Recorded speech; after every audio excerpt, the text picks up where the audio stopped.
এই মুহূর্তে যে বড় খবর সামনে আসছে, রাজ্যের মুখ্য সচিব হলেন মনোজ পান্ত।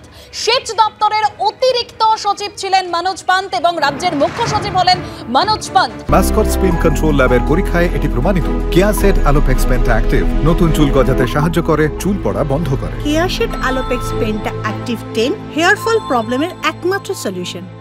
1991 ব্যাচের আইএএস অফিসার মনোজ পান্ত আজই ভগবতী প্রসাদ গোপালিকার মেয়াদ শেষ হলো। ময়ূক ঠাকুর চক্রবর্তী আরো বিস্তারিত তথ্য আমাদের সামনে তুলে ধরবে। ময়ূক, দেখো, ভগবতী প্রসাদ গোপালিকা এই আইএএস অফিসারের 31 অগস্ট অর্থাৎ আজকে রিটায়ারমেন্ট ছিল। আজকে ওনার শেষ দিন এবং কিছুক্ষণ আগেই নবান্নের তরফ থেকে যে নোটিফিকেশন বের হলো এবং তাতে আমরা দেখতে পেলাম 1991 সালের আইএএস অফিসার মনোজ পান্ত, যিনি বর্তমানে সেচ দপ্তরের অতিরিক্ত সচিব পদে রয়েছেন, তাকে কিন্তু রাজ্যের চিফ সেক্রেটারি বা মুখ্য সচিব করা হলো। অর্থাৎ ভগবতী প্রসাদ গোপালিকার জায়গায় রাজ্যের নতুন মুখ্য সচিব হচ্ছেন মনোজ পান্ত, যিনি সেচ দপ্তরের দায়িত্বে ছিলেন। ধন্যবাদ ময়ূক। এ বিষয়ে আলোচনায় আসবো। আমি প্রথমেই সলিলদার কাছে যাব। সলিলদা, যা দেখানো হচ্ছে অর্থাৎ পুলিশের তরফ থেকে যা বলা হচ্ছে এবং আইএমএ রাজ্য শাখার তরফ থেকে যা বলা হচ্ছে, প্রশ্ন থাকছে একটা যে এই যদি বহিরাগত হয়, যে আইএমএ রাজ্য শাখার তরফ থেকে যেরকম বলা হচ্ছে, তাহলে ঘটনাস্থলে অর্থাৎ একদম ক্রাইম সিনে তারা কি করছিলেন? এবার আরো একটা প্রশ্ন, পুলিশ কি তাহলে সেক্ষেত্রে তাদের অবস্থান স্পষ্ট করবে? দেখো, পুলিশকে এখন অবস্থান স্পষ্ট করুক আর না করুক তাতে কিছু আসে যায় না। এখন ইনভেস্টিগেশনটা এখন করছে সিবিআই করছে। এবার তুমি যে প্র্যাগমেটিক্যালি দেখতে হবে। এবার 2 নম্বর হচ্ছে যে যাদের যাদের নাম আছে, আজকে এই রোবাস্ট ডিজিটাল অ্যাপ্লিকেশনের সময় এটা কিন্তু কল ডাম্পিং করে বা যেরমভাবেই হোক কিন্তু জানা যাবে কে অ্যাকচুয়ালি অভিজ্ঞদের রয়েছে, না আনিসুর রহমান রয়েছে, না কে রয়েছে, এবং তার সঙ্গে তার ইনভেস্টিগেশনে কতটা যোগাযোগ আছে সেটা। কিন্তু কে তাদের প্রবেশের অনুমতিটা দিল?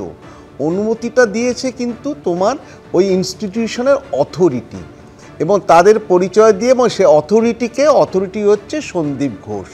তা সন্দীপ ঘোষও ওখানে ছিলেন। সন্দীপ ঘোষ জানেন, সন্দীপ ঘোষকে ইনভেস্টিগেশনের আওতায় অলরেডি আছে।